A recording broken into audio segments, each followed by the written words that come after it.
할렐루야. 새로운 한 주도 주님의 평강이 우리 성도님들에게 가득하기를 축복합니다.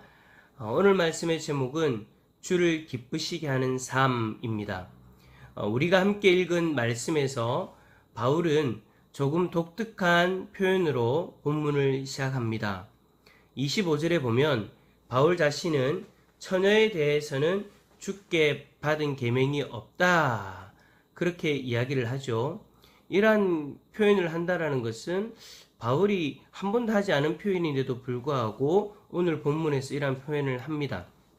본문은 결혼에 관한 내용이라고 할 수 있는데 바울 자신은 처녀에 대해서는 받은 계명이 없대요. 이것은 처녀에 대해서 예수님이 직접적으로 언급한 것이, 말씀하신 것이 없다라는 것이죠. 그럼에도 이 부분에 대해서 다룰 필요가 있었기 때문에 바울은 자신의 의견을 이야기합니다. 우리는 바울 자신의 의견임에도 불구하고 바울이 말하는 것처럼 주의 자비하심을 받아서, 그리고 바울 스스로가 충성스러운 자이기 때문에 이 의견을 신뢰하고 수렴할 수 있는 것이죠. 그래서 26절에 내 생각에는 이라는 이 표현을 바울이 사용하면서 자신의 생각을 이야기한 것이기 때문에 35절을 보면 이것이 올무가 될 수 없고, 그러니까 이것대로 꼭 하지 않아도 된다라는 것을 이야기하는 거예요. 단지 고린도 교회 성도들을 돕기 위해 하는 말이다 라고 그렇게 표현을 하고 있는 겁니다. 그러니 고린도 교회 성도들은 이 말을 듣고 자신들의 신앙에 참고하면 되는 것이죠. 자, 그렇다면 바울이 이렇게 자신의 생각으로 조심스럽게 이야기하는 내용이 뭡니까? 우리 26절의 말씀 한번 읽어주시겠습니까? 여러분이 자리에서 집에서 한번 26절의 말씀 한번 읽어주십시오. 시작.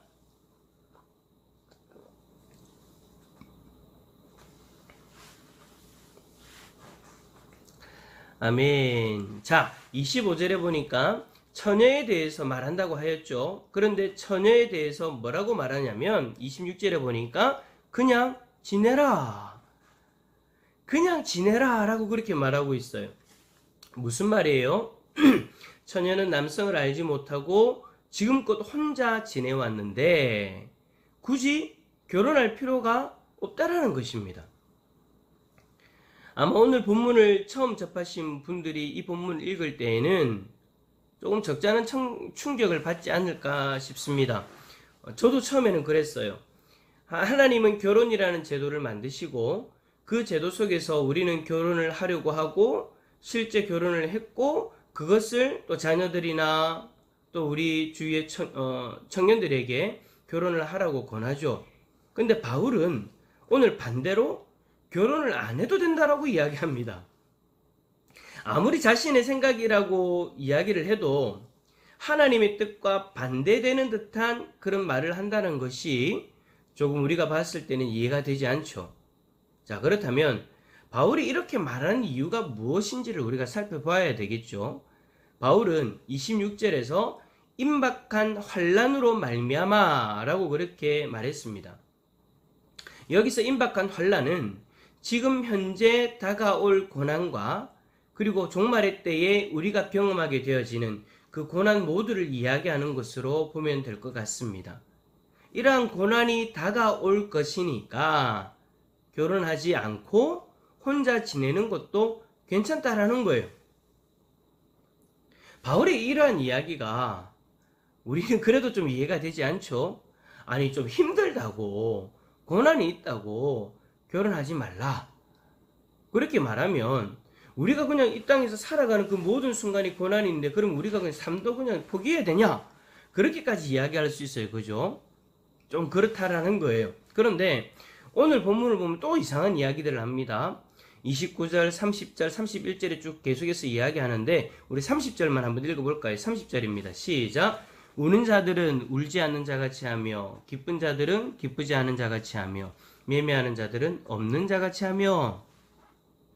뭐가 있는데, 뭘 했는데, 결혼도 했는데 하지 않은 것처럼 하래요. 처녀 보고 결혼하지 말라고 하더니 이제 바울이 뭐라고 얘기합니까? 아닌 것처럼 아닌 것처럼 살아래요. 이러한 내용들이 일반적이지 않은 내용이다 보니까 좀 우리가 좀 이해하기가 힘듭니다. 자, 그럼 바울이 이렇게 일반적이지 않은 이야기를 우리에게 하는 이유가 무엇일까요? 바울이 결혼의 제도를 반대해서입니까? 바울이 위선적인 것을 좋아하기 때문입니까? 아니죠. 바울에게는 이 부분에 대한 분명한 이유가 있습니다. 32절에 보니까 너희가 염려 없기를 원하노라. 장가가지 않는 자는 주의 일을 염려하여 어찌하여 주를 기쁘시게 할까 하되 라고 그렇게 하였어요. 바울은 임박한 환난으로 인하여서 우리가 많은 염려를 경험하게 될 텐데 결혼을 하게 되면 더 많은 염려를 하게 된다라는 거예요. 그래서 33절에 보면 장가가는 자는 세상 일을 염려하여 어찌하여 아내를 기쁘게 할까 한다라는 거예요. 28절에서도 바울은요, 결혼하는 것이 죄가 아니라고 이야기합니다. 자신도 성경적 결혼관을 가지고 있다라는 것을 어필하는 거예요. 하지만 덧붙여서 이들은 육신의 고난이 있다라고 이야기합니다. 이것의 기준은 결혼하기 전의 기준이에요. 자, 그럼 결혼하여서 염려가 더 생기고 육신의 고난도 더 추가가 되는데 앞에서 이야기했던 것처럼 이것이 왜 문제가 되냐라는 거죠. 우리 34절 말씀 읽어봅시다. 34절입니다. 시작. 마음이 갈라지며 시집가지 않는 자와 처녀는 주의 일을 염려하여 몸과 영을 다 거룩하게 하려 하되 시집간 자는 세상 일을 염려하여 어찌하여야 남편을 기쁘게 할까 하느니라. 아멘. 결혼하여서 염려가 더 생기고 육신의 고난도 생기면 마음이 갈라진다라는 거예요. 무슨 마음이요? 내가 주님을 기쁘시게 하려는 그 마음 말입니다. 주님을 기쁘시게 해드리기 위해서 오롯이 살다가 결혼을 하게 되어지면 그 마음에 남편을 기쁘게 하기 위한 것과 여러 세상의 염려들이 추가가 되어서 어느 순간 온전히 주님을 기쁘시게 하는 삶을 포기한다라는 것이죠. 결혼하신 분들은 이 부분에 대해서 충분히 공감하실 거예요. 제 주위에도 참 그런 분들이 많아요. 결혼하기 전에는 정말 주님의 일들을 열심히 하면서 주님을 기쁘시게 하는 삶을 살기 위해 그래 집중하면서 살았는데 결혼하고 나니까 남편 때문에, 시집 때문에 주님을 기쁘시게 하는 삶을 떠나서 살아가는 사람들이 너무나도 많다라는 것이죠. 바울이 오늘 본문을 통해서 우리에게 하고 싶은 말이 뭐냐? 주님을 기쁘시게 하는 삶을 살아라라는 거예요. 주님을 온전히 기쁘시게 하는 삶을 살기 위해서 바울 자신처럼 독신으로 살아도 되고 결혼하였다면 27절의 말씀처럼 결혼을 한 그대로 주님을 기쁘시게 하라라는 것이죠.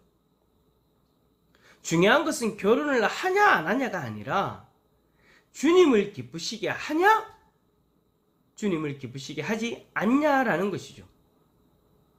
바울은 7장 전반부에서도 육신의 정욕으로 죄를 지을 것 같으면 결혼하라 라고 그렇게 말하였습니다. 이것도 여러분 같은 맥락인 거예요. 죄를 지어서 주님을 기쁘시게 할 수 없을 것 같으면 육신의 정욕 때문에 결혼하라는 거죠. 육신의 정욕 때문에 죄를 지어서 주님을 기쁘시게 할 수 없을 것 같으면 결혼하라. 그리고 결혼해서 염려가 더해져서 주님을 기쁘시게 할 수 없을 것 같으면 독신의 삶도 괜찮다라는 것이죠. 하지만 어떤 이들은 이 말씀을 대충 보고는 혼자 살아도 되네 라고 이야기하면서 혼자 살면 몸도 편하고 마음도 편하고 내 하고 싶은 거 다 할 수 있고 여행도 마음대로 다닐 수 있고 내가 벌어서 나를 위해 다 쓸 수 있고 그래서 나는 결혼 안 합니다 라고 그렇게 이야기를 하면 그것은 바울이 이야기하는 것과 전혀 상관없는 그런 독신주의를 이야기하는 거예요. 바울의 권면의 핵심은 결혼을 하든 안 하든 그게 중요한 것이 아니라 주님을 기쁘시게 하는 삶을 택하라라는 거예요. 어떠한 것이 자신의 삶 가운데 더 주님을 기쁘시게 하는 삶을 살아갈 수 있는가를 고민해보고 그것을 선택하라는 것이죠. 내가 만약 혼자 살아서 주님께 오롯이 집중하고 육신의 정욕으로 넘어지지 않고 주님이 기뻐하시는 삶을 살 수 있으면 바울처럼 그렇게 평생 자기 자신의 삶을 헌신하면서 주를 위해 살아가도 되고, 혼자 사는 것보다 믿음의 동력자를 만나서 믿음의 동력자와 평생 함께 살면서 서로 돕고 서로를 의지하면서 주님이 기뻐하시는 삶을 살아갈 수 있다면 결혼하는 것이 더 낫다라는 것을 바울이 지금 이야기하고 있는 겁니다. 그러므로 사랑하는 성도 여러분, 오늘 말씀을 통해서 우리의 삶을 점검해 볼 때에 내가 지금 이 순간 주님을 기뻐하는 삶을 살아가고 있는가를 한번 살펴볼 수 있기를 원합니다. 그리고 오늘 하루 우리 성도님들이 주님이 기뻐하시는 삶을 선택하고 그 삶을 살기 위해 노력했으면 좋겠어요. 주님께 집중하고 주님이 원하시는 삶이 무엇인지를 날마다 찾아가는, 주님이 기뻐하시는 삶을 살아가는 우리 모든 성도님들의 삶이 다 되어질 수 있기를 예수 그리스도의 이름으로 축원합니다.